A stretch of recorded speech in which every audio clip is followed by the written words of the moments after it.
Hello friends, welcome to week 6 of our MOOC on climate change and disaster risk management. Now let's begin a very crucial part of our learning journey in disaster management, that is response mechanisms and emergency operations.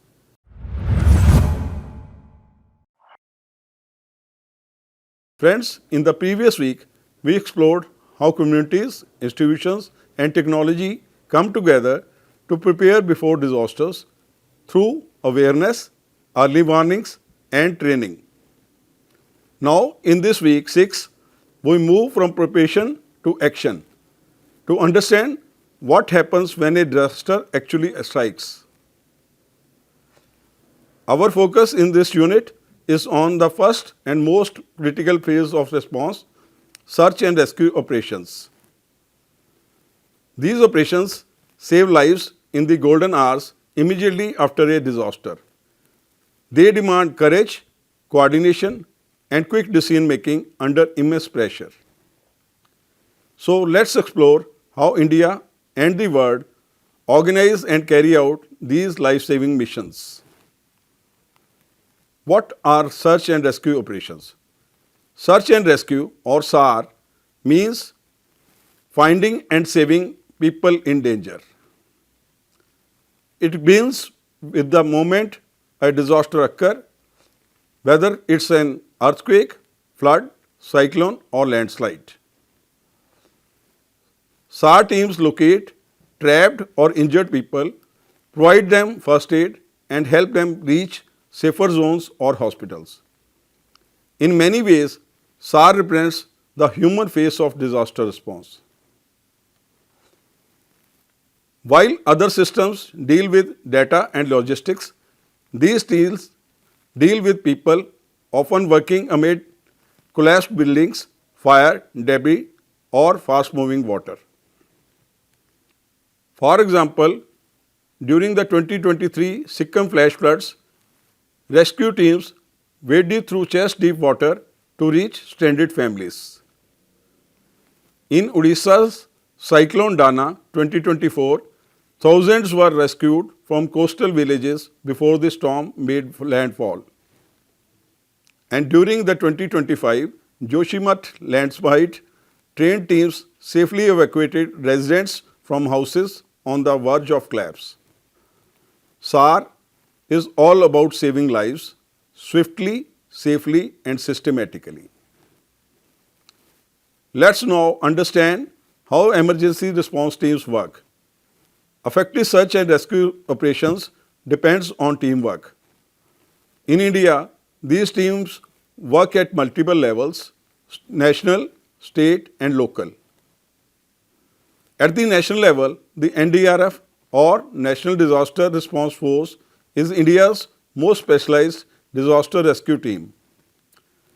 It was established in 2006 under the Disaster Management Act and today it has 16 battalions stationed across the country. NDRF personnel are experts in rescuing people from collapsed structures, floods, chemical accidents, industrial fires and earthquakes. They are trained in swimming, rope rescue, first aid and use of modern rescue equipment like cutters, sensors, inflatable boats and drones. Their motto is saving lives and beyond. And true to it, they have rescued over 1.5 lakh people in the last decade from disasters of all kinds. For example, during the 2024 Assam floods, NDRF deployed over 100 teams and evacuated nearly 75,000 people in just 48 hours. In the cyclone Biparjoy 2023, their early deployment and door-to-door alerts saved hundreds of coastal families. They also conduct mock drills, school awareness programs and joint training with state forces throughout the year so that readiness becomes a habit, not a reaction. SDRF, State Disaster Response Force. Every state in India now has its own State Disaster Response Force. These teams work closely with the NDRF but focus on local and state specific hazards like floods in Bihar, earthquakes in Himachal Pradesh or cyclones in Odisha. Because they are based locally, SDRFs are often the first to arrive at a disaster site. They know the terrain, the communities and the local language, which makes coordination faster and smoother. For instance, the Odisha SDRF has earned global recognition for its cyclone readiness, while the Kerala SDRF has excelled in flood rescue using boats, drones and GIS maps. Local response teams and volunteers. At the district and village level, we have district disaster response teams, police and fire services, home guards and thousands of trained community volunteers. Their local knowledge of lanes, rivers, buildings and people often makes the biggest difference. During Kerala's 2018 floods, fishermen volunteers known as Kerala Boat Army rescued over 65,000 people using their own boats before external help arrived. This proves that even simple local efforts, when coordinated well, can save thousands of lives. Friends, let's now understand how search and rescue operations work. A typical SAR operation follows 4 key steps. Assessment. First, teams assess the scale of damage, number of people affected, and access routes. Drones and satellite images help map areas quickly. Search. Teams then begin locating people using dogs, cameras, and sound sensors that can detect movement or voices under debris. Third step of the SAR operation is rescue. Once a person is located, teams carefully remove debris, provide medical aid and shift them to safety. Evacuation and support. Finally, victims are moved to shelters or hospitals and the area is marked as cleared. Every minute matters. Rescuers often work for 10 to 12 hours at a stretch, sometimes without proper rest, food or communication. Their strength lies not just in training but in the teamwork and empathy.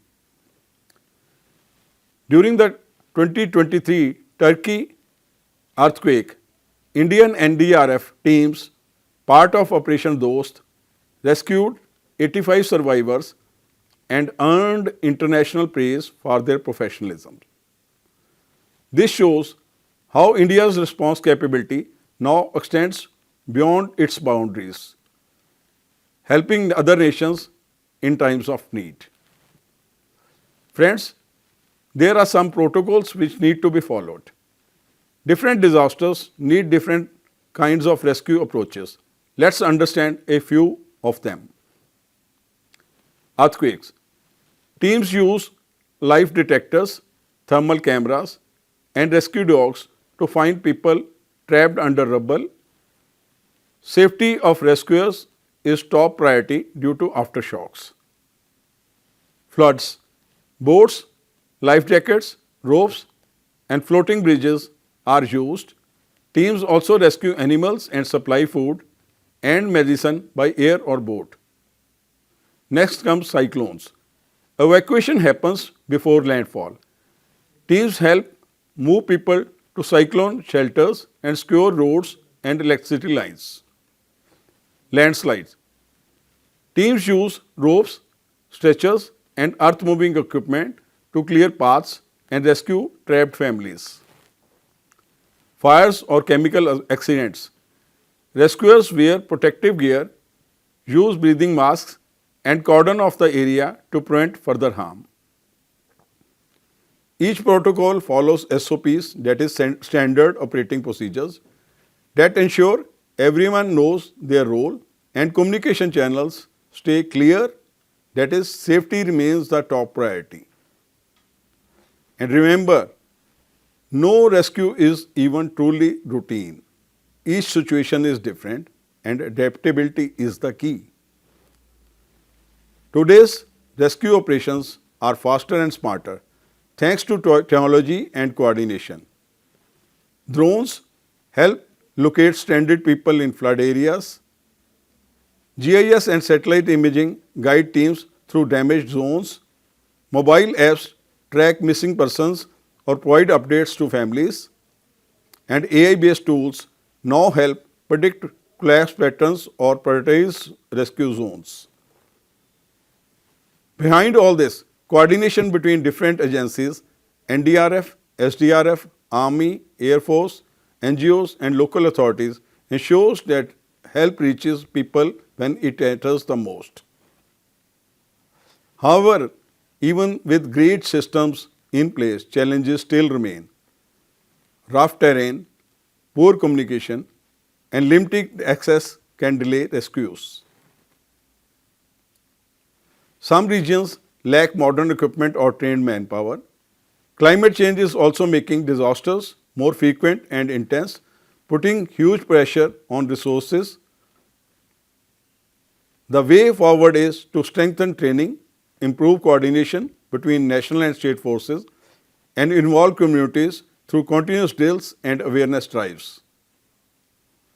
When every citizen knows how to act, all the agencies work together, response becomes quicker, smoother and more effective.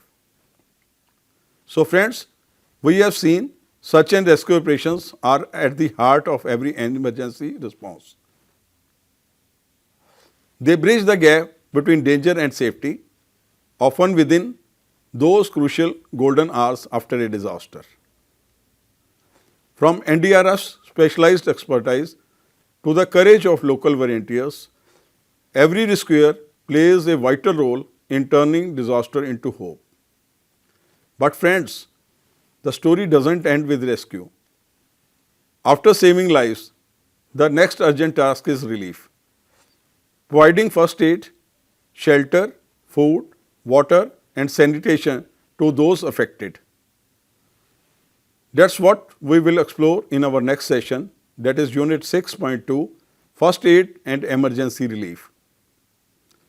We will learn how triage, sanitation and organized relief operations help communities recover with dignity and care. Until then, remember, in every disaster, preparedness saves time, but teamwork saves lives. Thank you and see you in the next session.